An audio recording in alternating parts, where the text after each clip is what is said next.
नमस्कार दोस्तों, मैं शुभम हूँ। आज के कार्यक्रम में आपका स्वागत है।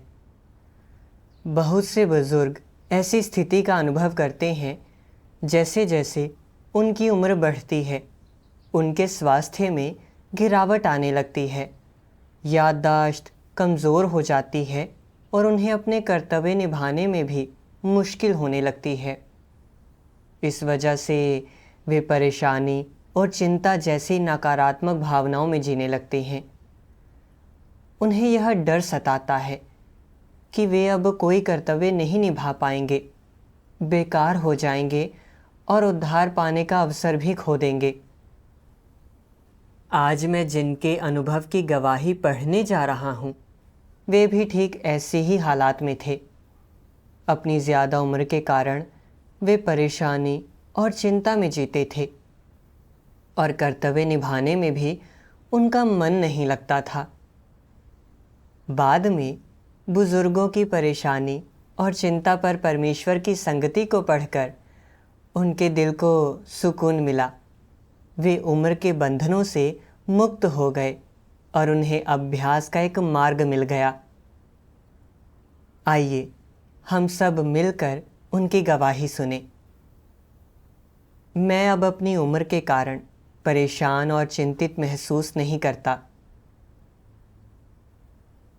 1995 में मैं और मेरी पत्नी प्रभु यीशु में विश्वास करने लगे और 2 साल बाद हमने अंत के दिनों में सर्वशक्तिमान परमेश्वर के कार्य को स्वीकार कर लिया। मैंने कभी नहीं सोचा था कि मैं अपने जीवन काल में प्रभु का स्वागत कर पाऊंगा। मैं बहुत खुश था। उसके बाद मैंने सुसमाचार का प्रचार करना और अपना कर्तव्य निभाना शुरू कर दिया। मैं कितना भी व्यस्त क्यों ना रहूं, मैंने कभी देरी नहीं की। उस समय मैं सचमुच बहुत उत्साही था। भले ही मेरे अविश्वासी परिवार के सदस्यों ने मेरा विरोध किया और रुकावट डाली, पर मुझे नहीं लगा कि मैं कष्ट झेल रहा हूं। जैसे जैसे समय बीतता गया और साल गुजरते गए, पलक झपकते ही 27 साल बीत गए और मैं 60 साल का हो गया। मेरे लिए यह स्पष्ट था कि मेरा शरीर पहले जैसा अच्छा नहीं रहा और मेरी याददाश्त भी बहुत खराब हो गई थी। मैं बातें करने के बाद तुरंत भूल जाता था और कभी कभी मैं भुलक्कड़ हो जाता था। मेरी आँखों की 2 सर्जरी हो चुकी थी और ज़्यादा देर तक कंप्यूटर देखने के बाद मेरी आँखों में दर्द होता और आंसू आने लगते थे और शाम तक मेरी नज़र धुंधली हो जाती थी। कभी कभी चलते समय मेरा शरीर अनजाने में दाईं ओर झुक जाता था। मैं सीधा चलने की कोशिश करता था, लेकिन मैं खुद को दाईं ओर झुकने से रोक नहीं पाता था। मुझे चिंता होती थी कि कहीं मुझे आंशिक पक्षाघात न हो जाए। बाद में मैंने अपने आराम का समय ठीक से व्यवस्थित किया। हर दिन व्यायाम करने लगा और एक भाई ने भौतिक चिकित्सा में मेरी मदद की। कुछ समय बाद मेरे स्वास्थ्य में सुधार हुआ, लेकिन फिर भी मुझे लगता था कि अपना कर्तव्य निभाने की मेरी इच्छा के अनुरूप मुझ में शक्ति नहीं है। मैं देखता था कि युवा लोग अपने मुख्य कार्य को अच्छी तरह से करने के साथ साथ अन्य कर्तव्य भी निभा रहे हैं। उनकी तुलना में मेरा काम का बोझ ज़्यादा नहीं था, लेकिन मुझे यह बहुत थका देने वाला लगता था। तभी मुझे एहसास हुआ कि मैं सचमुच बूढ़ा हो रहा हूँ। ऐसा लगता था जैसे मैं बिल्कुल बेकार हो गया हूँ, ठीक से श्रम भी नहीं कर पा रहा हूँ और शायद मैं अपना कर्तव्य निभाने का मौका भी खो दूँ। मुझे यह भी चिंता थी कि अगर मेरी आँखें और ख़राब हो गई तो मैं परमेश्वर के वचन भी नहीं पढ़ पाऊँगा। क्या तब भी मेरे पास उद्धार पाने का मौका होगा? इन बातों को सोचकर मेरा मन दुख से भर गया। हालांकि मैं अभी भी अपना कर्तव्य कर रहा था। सच तो यह था कि मैं एक नकारात्मक और निष्क्रिय अवस्था में पहुंच गया था। मैं बस एक रोबोट की तरह यंत्रवत रूप से अपना कर्तव्य कर रहा था, और कभी कभी कंप्यूटर पर अपना कर्तव्य करते समय मुझे नींद आ जाती थी। इस तरह मैं हर दिन किसी तरह जैसे तैसे गुजार रहा था। कभी कभी मैं परमेश्वर को भी गलत समझ लेता था। सोचता था, जब सुसमाचार इतना फैल रहा है तो इसी समय क्यों मैं किसी काम का नहीं रह गया। काश मैं कुछ दशक बाद पैदा हुआ होता। ऐसा लगता है कि मैं वह नहीं हूँ जिसे परमेश्वर बचाएगा, और मैं सिर्फ एक सेवा करने वाला हूँ। मैं जितना ज़्यादा इसके बारे में सोचता, उतना ही ज़्यादा निराश होता जाता और अपना कर्तव्य करने की मेरी प्रेरणा खत्म हो जाती। जब कुछ भाई बहन मुझे देखते तो पूछते, क्या बात है, तुम कुछ बदले हुए लग रहे हो, तुम्हारे कर्तव्य के प्रति तुम्हारा जोश कहाँ चला गया।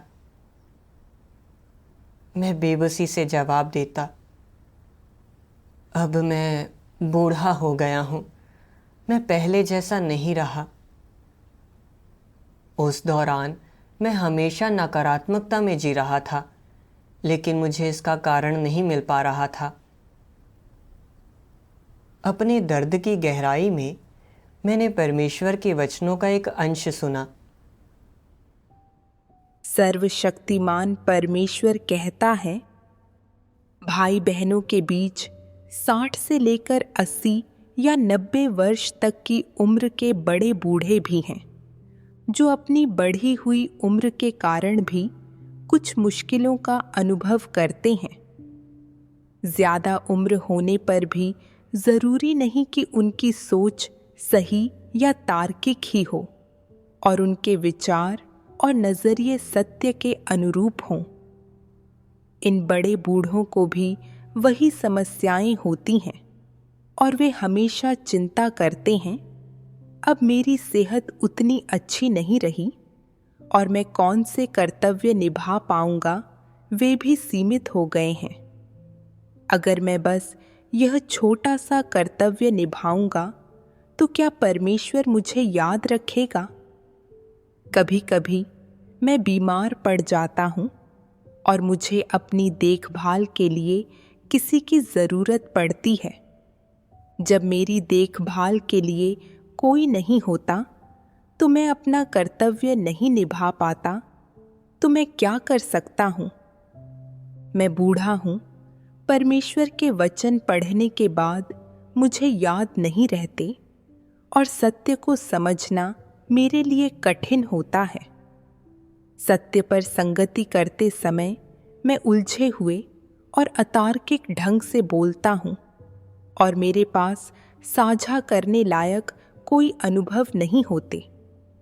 मैं बूढ़ा हूँ, मुझ में पर्याप्त ऊर्जा नहीं है, मेरी दृष्टि बहुत स्पष्ट नहीं है और मैं अब शक्तिशाली नहीं हूँ। मेरे लिए सब कुछ मुश्किल होता है। न सिर्फ मैं अपना कर्तव्य नहीं निभा पाता, बल्कि मैं आसानी से चीजें भूल जाता हूँ, गलत समझ लेता हूँ। कभी कभी मैं भ्रमित हो जाता हूँ और कलीसिया और अपने भाई बहनों के लिए समस्याएं खड़ी कर देता हूँ। मैं उद्धार प्राप्त करना चाहता हूँ, सत्य का अनुसरण करना चाहता हूँ, मगर यह बहुत कठिन है। मैं क्या कर सकता हूँ? जब वे इन चीजों के बारे में सोचते हैं तो यह सोचकर झुंझलाने लगते हैं, मैंने आखिर इतनी बड़ी उम्र में ही परमेश्वर में विश्वास रखना शुरू क्यों किया? मैं उन लोगों जैसा क्यों नहीं हूं जो 20-30 वर्ष के हैं या जो 40-50 वर्ष के हैं? इतना बूढ़ा हो जाने के बाद ही क्यों मुझे परमेश्वर के कार्य का पता चला? ऐसा नहीं है कि मेरा भाग्य खराब है। कम से कम अब तो परमेश्वर के कार्य से मेरा सामना हो चुका है। मेरा भाग्य अच्छा है और परमेश्वर मेरे प्रति दयालु है। बस सिर्फ एक चीज़ है जिसे लेकर मैं खुश नहीं हूँ, और वह यह है कि मैं बहुत बूढ़ा हूँ। मेरी याददाश्त बहुत अच्छी नहीं है और मेरी सेहत उतनी बढ़िया नहीं है, मगर मैं अंदर से बहुत शक्तिशाली हूँ। बात बस इतनी है कि मेरा शरीर मेरी आज्ञा नहीं मानता, और सभाओं में थोड़ी देर सुनने के बाद मेरी आंख लग जाती है। कभी कभी मैं प्रार्थना के लिए आंखें बंद कर लेता हूँ और सो जाता हूँ, और परमेश्वर के वचन पढ़ते समय मेरा मन भटकता है।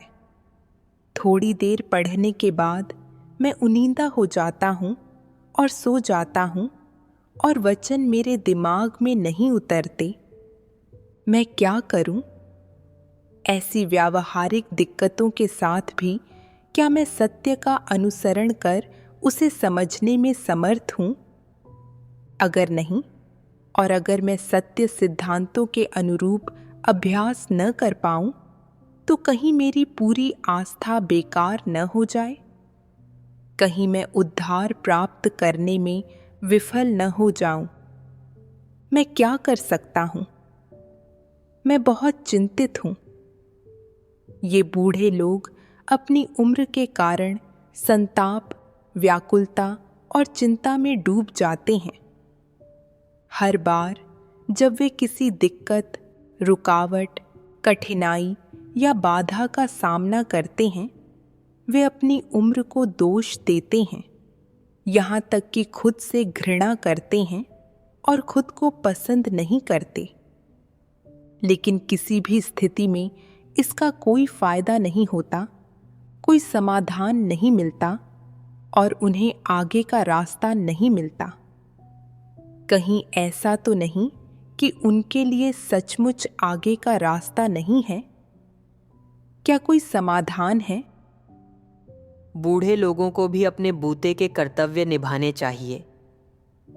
बूढ़े लोगों के लिए उनके बूते के कर्तव्य निभाना स्वीकार्य है ना? क्या बूढ़े लोग अपनी उम्र के कारण अब सत्य का अनुसरण नहीं कर सकते? क्या वे सत्य को समझने में सक्षम नहीं हैं? क्या बूढ़े लोग सत्य को समझ सकते हैं? वे कुछ सत्य समझ सकते हैं, वैसे युवा लोग भी सभी सत्य नहीं समझ पाते। बूढ़े लोगों को हमेशा भ्रांति होती है। वे मानते हैं कि वे भ्रमित हैं, उनकी याददाश्त कमज़ोर है और इसलिए वे सत्य को नहीं समझ सकते। क्या वे सही हैं?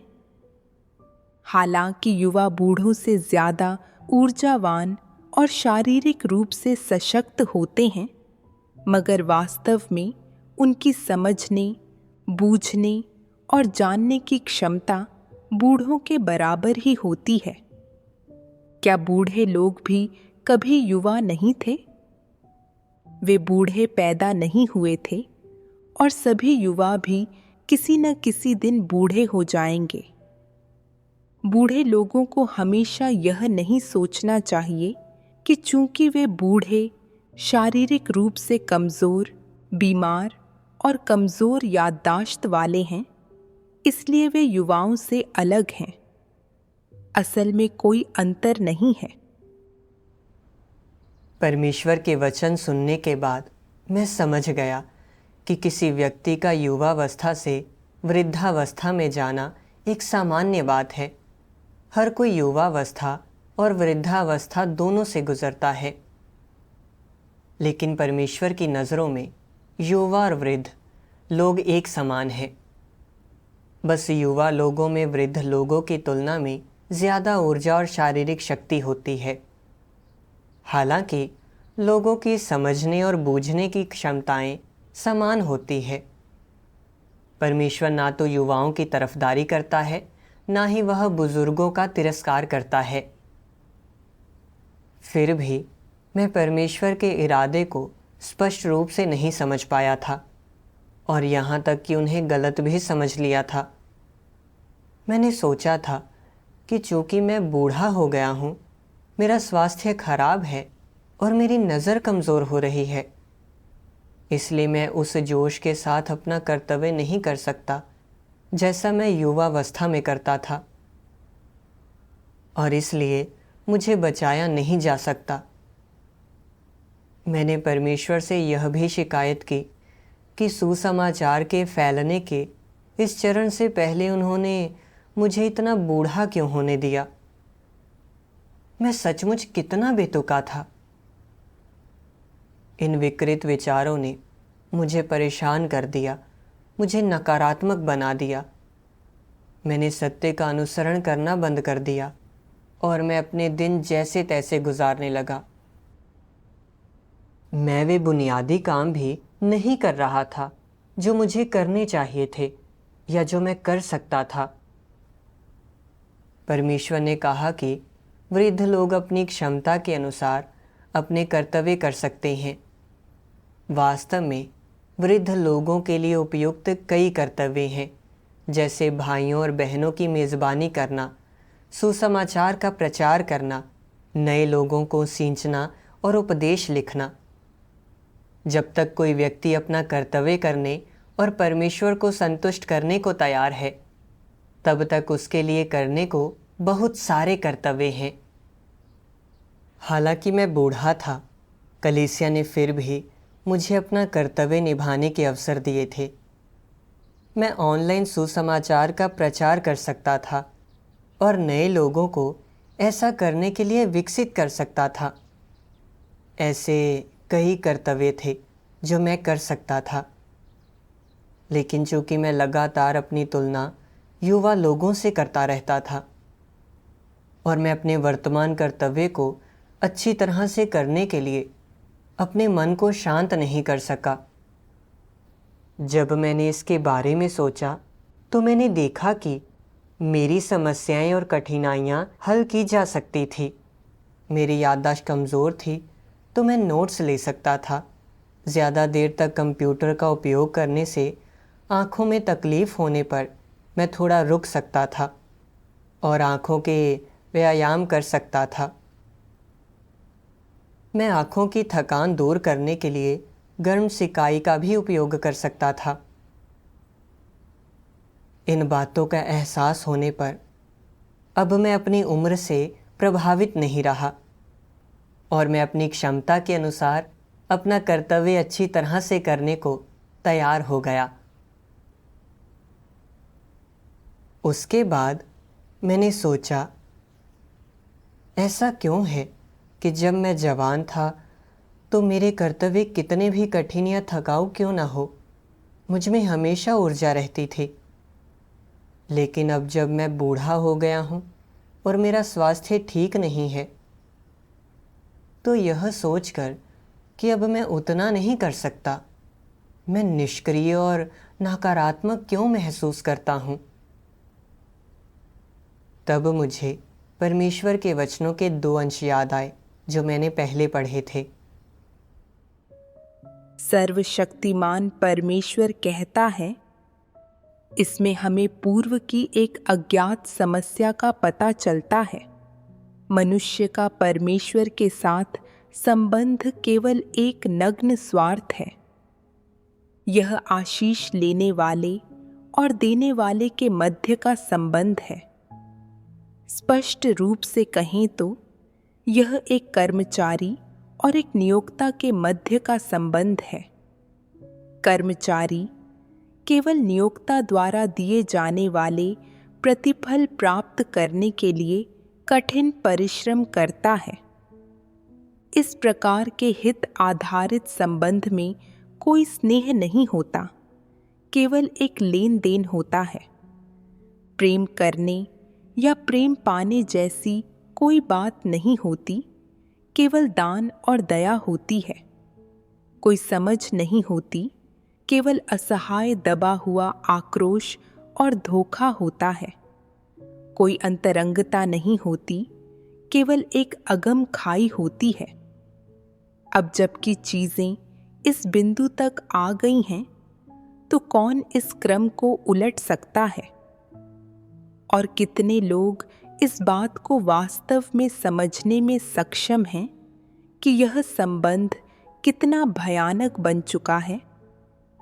मैं मानता हूं कि जब लोग आशीष प्राप्त होने के आनंद में निमग्न हो जाते हैं तो कोई यह कल्पना नहीं कर सकता कि परमेश्वर के साथ इस प्रकार का संबंध कितना शर्मनाक और भद्दा है। लोग आशीष पाने, पुरस्कृत होने, ताज पहनने के लिए परमेश्वर में विश्वास रखते हैं। क्या यह सबके दिलों में नहीं है? यह एक तथ्य है कि यह सबके दिलों में है।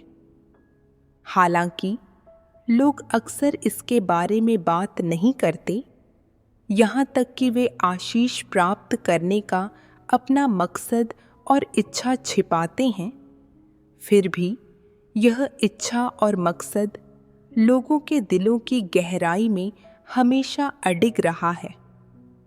लोग चाहे कितना भी आध्यात्मिक सिद्धांत समझते हों, उनके पास जो भी अनुभवात्मक ज्ञान हो, वे जो भी कर्तव्य निभा सकते हों, कितना भी कष्ट सहते हों या कितनी भी कीमत चुकाते हों, वे अपने दिलों में गहरी छिपी आशीष पाने की प्रेरणा कभी नहीं छोड़ते और हमेशा चुपचाप उसके लिए मेहनत करते हैं।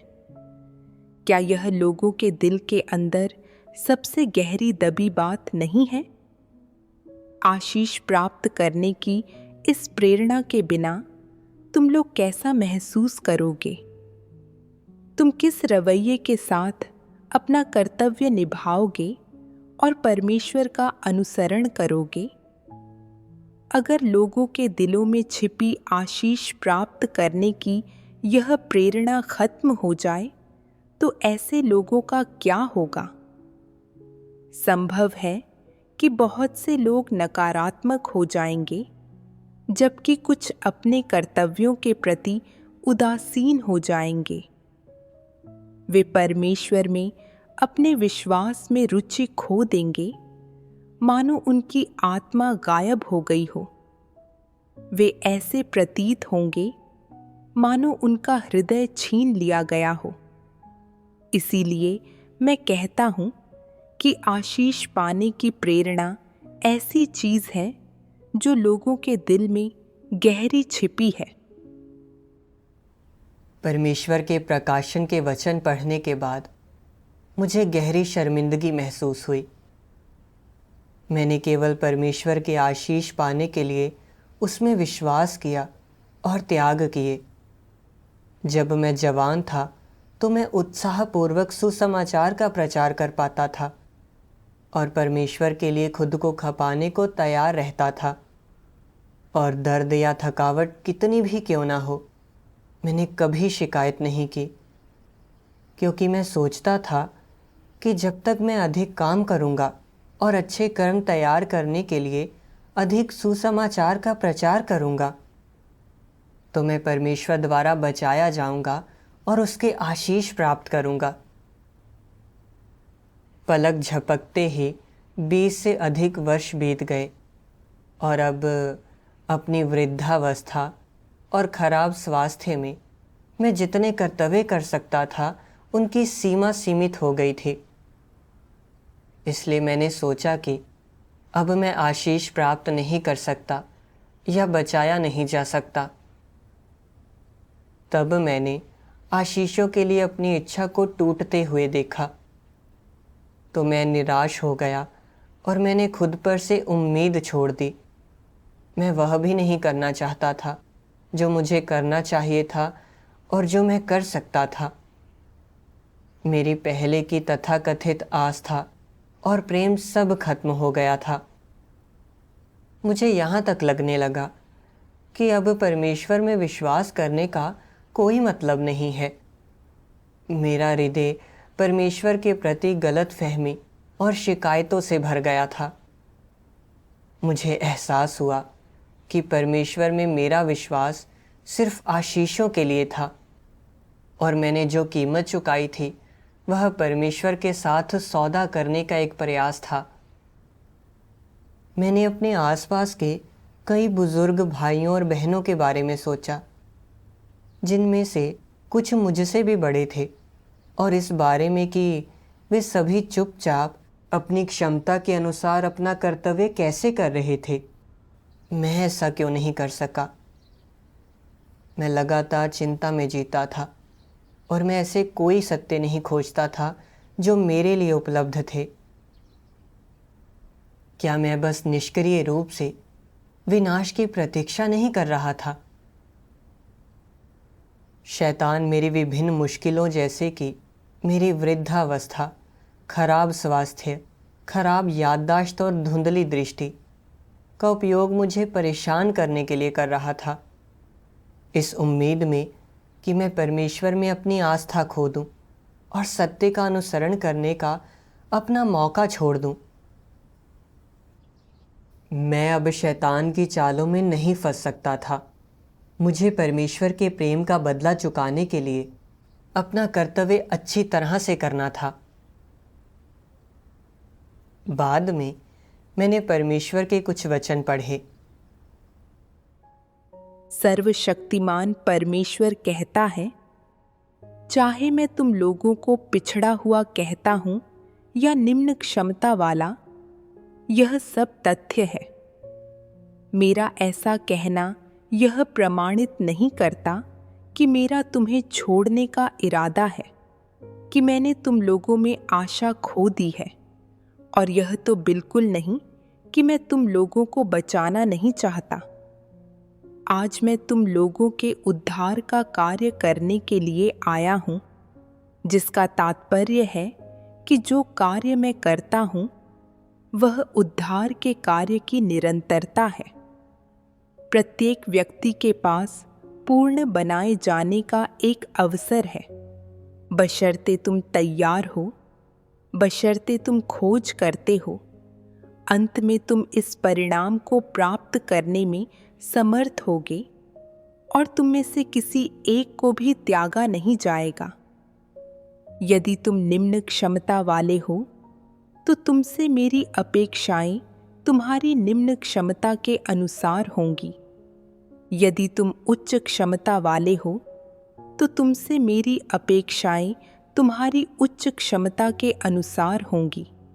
यदि तुम अज्ञानी और निरक्षर हो तो तुमसे मेरी अपेक्षाएं तुम्हारी निरक्षरता के अनुसार होंगी। यदि तुम साक्षर हो तो तुमसे मेरी अपेक्षाएं इस तथ्य के अनुसार होंगी कि तुम साक्षर हो। यदि तुम बुजुर्ग हो तो तुमसे मेरी अपेक्षाएं तुम्हारी उम्र के अनुसार होंगी। यदि तुम आतिथ्य प्रदान करने में सक्षम हो तो तुमसे मेरी अपेक्षाएं इस क्षमता के अनुसार होंगी। यदि तुम कहते हो कि तुम आतिथ्य प्रदान नहीं कर सकते और केवल कुछ निश्चित कार्य ही कर सकते हो, चाहे वह सुसमाचार फैलाने का कार्य हो या कलीसिया की देखरेख करने का कार्य या अन्य सामान्य मामलों में शामिल होने का कार्य, तो मेरे द्वारा तुम्हारी पूर्णता भी उस कार्य के अनुसार होगी जो तुम करते हो। वफादार होना, बिल्कुल अंत तक समर्पण करना और परमेश्वर के प्रति सर्वोच्च प्रेम रखने की कोशिश करना, यह तुम्हें अवश्य करना चाहिए, और इन 3 चीज़ों से बेहतर कोई अभ्यास नहीं है। अंततः मनुष्य से अपेक्षा की जाती है कि वह इन 3 चीज़ों को प्राप्त करे, और यदि वह इन्हें प्राप्त कर सकता है तो उसे पूर्ण बनाया जाएगा। किंतु इन सब से ऊपर तुम्हें सच में खोज करनी होगी। तुम्हें सक्रियता से आगे और ऊपर की ओर बढ़ते जाना होगा और इसके संबंध में निष्क्रिय नहीं होना होगा। जहां तक हर व्यक्ति का संबंध है, तो चाहे तुम्हारी जो भी काबिलियत या उम्र हो, या तुम जितने भी समय से परमेश्वर में विश्वास रखते आए हो, तुम्हें सत्य का अनुसरण करने के मार्ग की ओर प्रयास करने चाहिए। तुम्हें किसी भी वस्तुगत बहाने पर जोर नहीं देना चाहिए। तुम्हें बिना शर्त सत्य का अनुसरण करना चाहिए। लापरवाही मत करो। मान लो कि तुम सत्य खोजने को अपने जीवन का प्रधान मामला बना लेते हो और इसके लिए जूझते और प्रयास करते हो, और शायद अनुसरण से तुम जो सत्य पाते हो और जिस सत्य तक पहुंचते हो वे तुम्हारी इच्छा के अनुरूप न हो। लेकिन परमेश्वर कहता है कि वह सत्य के अनुसरण में तुम्हारे रवैये और तुम्हारी ईमानदारी के आधार पर तुम्हें एक उचित मंजिल देगा। तो यह कितनी अद्भुत बात रहेगी। अभी इस बात पर ध्यान केंद्रित मत करो कि तुम्हारी मंजिल या परिणाम क्या होगा या भविष्य में क्या होगा और क्या बदा है, या क्या तुम विपत्ति से बचने और प्राण न गंवाने में सक्षम रहोगे। इन चीज़ों के बारे में मत सोचो, न इनके बारे में आग्रह करो। केवल परमेश्वर के वचनों और उसकी अपेक्षाओं पर ध्यान केंद्रित करो और सत्य का अनुसरण शुरू करो। अपना कर्तव्य अच्छे ढंग से निभाओ, परमेश्वर के इरादे पूरे करो और परमेश्वर की 6000 वर्षों की प्रतीक्षा और 6000 वर्षों की आशा को निराश मत करो। परमेश्वर को थोड़ी दिलासा दो, उसे देखने दो कि तुमसे आशा है और स्वयं में उसकी इच्छाएं साकार होने दो। मुझे बताओ, अगर तुम ऐसा करोगे तो क्या परमेश्वर तुम्हारे साथ अन्यायपूर्ण व्यवहार करेगा? बिल्कुल भी नहीं। और भले ही अंतिम परिणाम व्यक्ति की कामना के अनुरूप न हो, तो भी इस तथ्य के प्रति उसे एक सृजित प्राणी के रूप में कैसे पेश आना चाहिए। उसे बिना किसी निजी योजना के हर चीज में परमेश्वर के आयोजनों और व्यवस्थाओं के प्रति समर्पण करना चाहिए। क्या सृजित प्राणियों का यही नजरिया नहीं होना चाहिए? यही होना चाहिए। यह मानसिकता सही है। परमेश्वर के हृदय स्पर्शी वचनों ने मेरे हृदय को गर्माहट दी और गहराई से द्रवित किया। ऐसा लगा जैसे कोई माँ अपने बच्चे के सामने अपना दिल खोलकर रख रही हो। इससे मुझे यह समझने में मदद मिली कि आज परमेश्वर का कार्य और वचन लोगों को बचाने और पूर्ण बनाने के लिए है। उम्र, क्षमता या शिक्षा का स्तर चाहे जो भी हो, चाहे लोग किसी भी उम्र के हों या किसी भी पारिवारिक पृष्ठभूमि से आते हों, परमेश्वर सभी को पूर्ण बनाए जाने का मौका देता है। परमेश्वर किसी के प्रति कोई पक्षपात नहीं करता। परमेश्वर प्रत्येक व्यक्ति की क्षमता के आधार पर उससे मांगे करता है और उसके लिए उपयुक्त कर्तव्य निर्धारित करता है। यदि लोग अपनी अपनी भूमिकाओं में अपने कर्तव्य को अच्छी तरह से निभा सकते हैं और निष्ठा एवं समर्पण प्राप्त कर सकते हैं, तो यही वह है जो परमेश्वर देखना चाहता है। परमेश्वर के वचनों ने उसके प्रति मेरी गलतफहमियों को दूर किया और मुझे अभ्यास का मार्ग दिखाया, जिससे मुझे बहुत राहत मिली। अब मैं अपनी उम्र, खराब स्वास्थ्य या घटती याददाश्त के बारे में चिंता नहीं करता। मैं अब इस बात पर भी ज़्यादा नहीं सोचता कि मेरा परिणाम या मंजिल अच्छी होगी या नहीं। इसके बजाय मैं अपनी क्षमताओं के अनुसार अपने वर्तमान कर्तव्य को अच्छी तरह से करने पर ध्यान केंद्रित करता हूँ और अपने कर्तव्यों में समझे गए सत्यों का अभ्यास करता हूँ। इन लाभों के लिए मैं वास्तव में परमेश्वर का आभारी हूँ। अच्छा, तो इसी के साथ भाई की अनुभवजन्य गवाही समाप्त होती है। उम्मीद है इससे आपको कुछ मदद ज़रूर मिलेगी। देखने के लिए आपका धन्यवाद।